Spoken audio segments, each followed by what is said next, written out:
Hi Aries, welcome to your monthly reading and welcome to a new moon reading as well. Um, so it is the new moon in Aries tonight, and that's the beginning of our lunar new year of the 2021, and you're kicking us off. So this is for Aries, Sun, Moon, Rising, and Venus.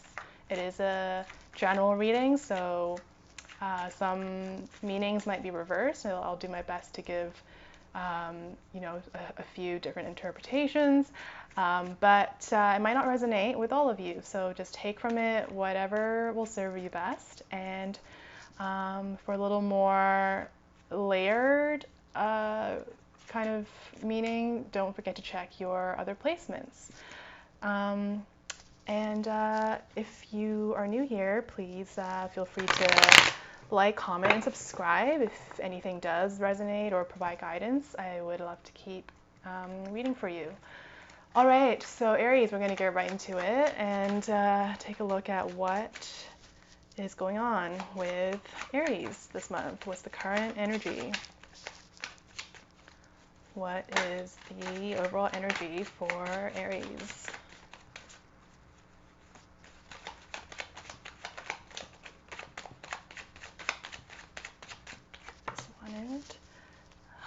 This just came up for Aquarius as well. So it might just be a bigger theme right now of leaving things behind. What is it that you are leaving behind or that you need to leave behind?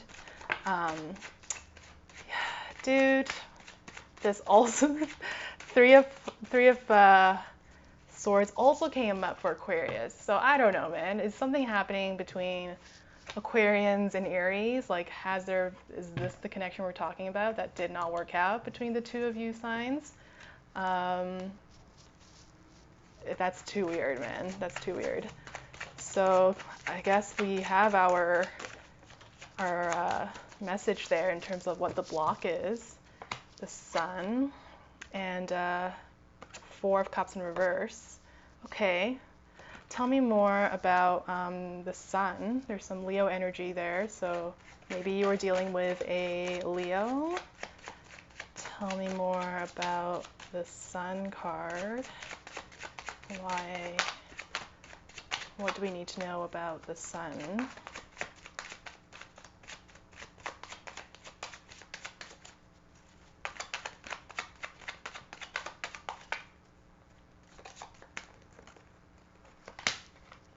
Okay, I'll just Two of Swords. Okay, so let's take it back. What is it that you're leaving behind, or that you need to leave behind? Someone you're not over with, someone you're not over. Okay, someone who's still on your mind. So this could be a recent breakup. Again, it's so weird that both you and Aquarius got these two cards. So maybe some of you have the same placements or have been involved with an Aquarius. But regardless, if it's not recent, then it could just be someone from the past who's been taking up space in your mind again for whatever reason. There may have been someone who reached out recently as well, whether it's a romantic past connection or ex, or the one who got away, or even it might be a friend who you haven't heard from in a long time, a friend that maybe something was severed for whatever reason. So this is kind of all in the energy in the air right now in terms of things that you need to address and move on from, because as I said, it is the new moon. It's the new moon in your sign, Aries, as well. So right now we really want to be getting rid of baggage. I mean, not getting rid of, but making peace with it, right? And basically letting the past stay in the past, closing up old wounds, and basically leaving behind whatever it is that is not serving you and that's keeping you stuck and keeping you in a place of um, stagnancy or a place of inaction. Something is basically preventing you from inaction, yeah, preventing you from taking the next step into whatever it is that you need to do with your journey. The Sun card here, so there could be some Leo influence going on. But basically, right now, you know, the Sun is also symbolic of your inner child and symbolic of your, like, our ego, our confidence, our sense of self, the stories that we tell ourselves. And yeah, for some reason, this idea of the inner child is like really jumping out at me. And basically, what the message is coming out with this card is that this is what needs to be unleashed again for you, right? That all this other sort of being weighed down, feeling stuck, feeling like that you don't really know which way to go, like all your inner child is gonna show you the answer. Your inner child's gonna cut through the noise, and I feel like this card is also basically telling you to spend some time reconnecting, getting out of your head, getting out of the past.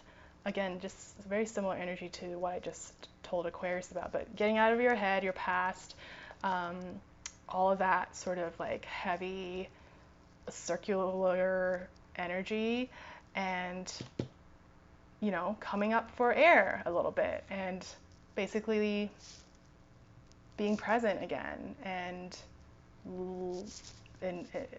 long story short, like living, like really living, and not just thinking.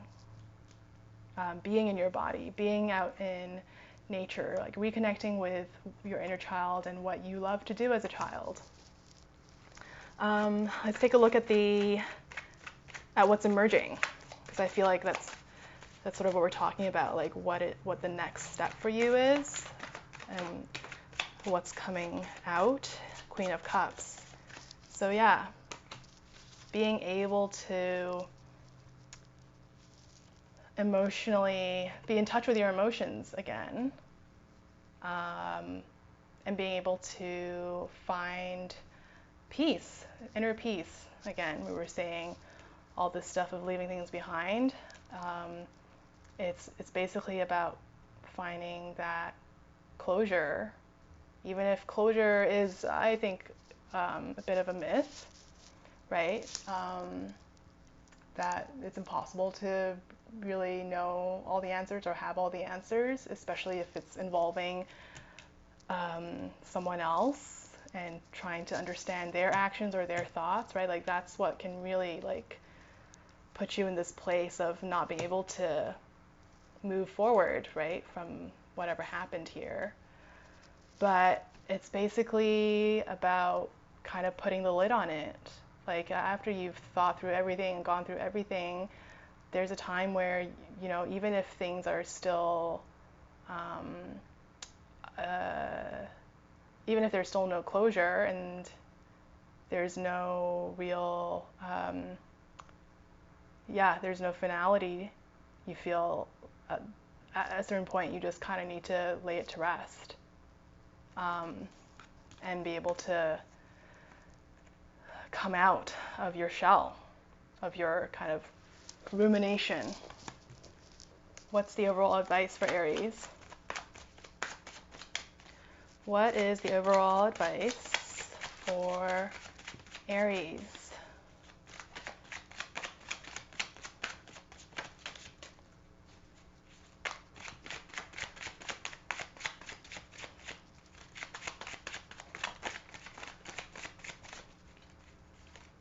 Oopsies.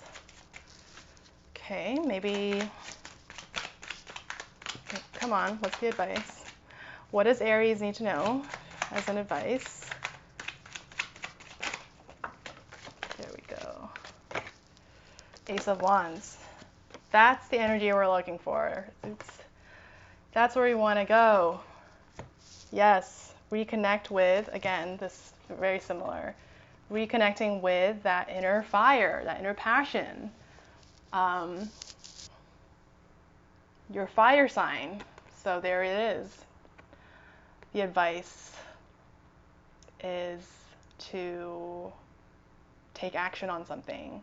Take action on an idea that has been on your mind for a while, or take action on an interest or a hobby that you've had on your mind of wanting to try. The advice is to basically harness this hope that you had as a child, or as a, you know, in your earlier journey, where everything was possible. Everything still is possible. So the advice is to find that optimism again, without placing pressure on yourself, without placing expectations on yourself that you have to, that a certain goal has to come out of it, right? This Ace of Wands energy is actually not really about outcome. It's about initiation. And it's about that first spark, and that taking the leap and taking the step, just taking a step towards whatever it is that's calling you. So that's the advice. Just like whatever it is you were like, I want to do this. Do it. Just do it without expectation. This is key, again, without expectation of certain kind of outcome, right? Do it because the desire is there. This is the desire card. What is it that you've been desiring? And what is it that you can gift your inner child? Love forecast. What's the love forecast for our Aries? If I can shuffle.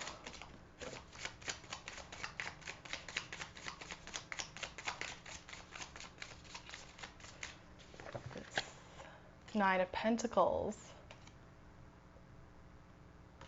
Anything else for the love forecast for Aries?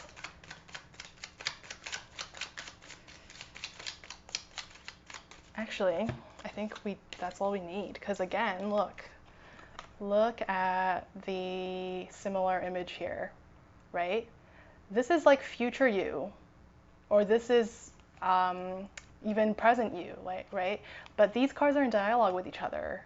This idea of gardening and being in your own abundance, that doesn't necessarily even have to tie in with like material or financial abundance, but this overall sense of well-being, that's the abundance we're talking about, of love for yourself, confidence, optimism. But here you are. And so I feel like this is kind of like asking you to talk to your inner child. Like, what would you try this exercise of, like, what would you say to yourself 5 years ago, 10 years ago, 20 years ago? What would you say to them if they appeared in front of you right now? What would you do with them? Like, what kind of activity would you do with them? That's the kind of self-cultivation we're talking about. So as far as the love forecast goes, I feel like the focus is this relationship that you have with yourself, and how you are tending to yourself, to your own garden, to the garden that is your mind, that is, right, your imagination. Again, that kind of childlike curiosity and excitement and openness, right? So that's it. Like, that's the message. The love forecast is not about right now, right? It is reconnecting with yourself and self-cultivation. Those are kind of like the key, especially like that's what's going to help you move on from this as well. right? This stuff of what is that you're leaving behind. It's getting out of your own head, or like reestablishing a new relationship with your mind, with your thoughts. One that is fruitful, that is fertile and nurturing and sunny. Um, so Aries, I hope this was helpful, and I hope that this gives you, permission and encouragement to, again, be closing the lid on things that are not serving you emotionally, right? And also to go for whatever desire it is you're feeling, whether that's, chasing something professionally or trying something um, out of um, personal interest. All of it is in service of yourself and in service of your relationship with yourself and the relationship with your younger self. Um, that's how you should be communicating with yourself, is with this younger version always in mind. All right, Aries, I hope you have an amazing month, and I'll see you in the next reading. Bye.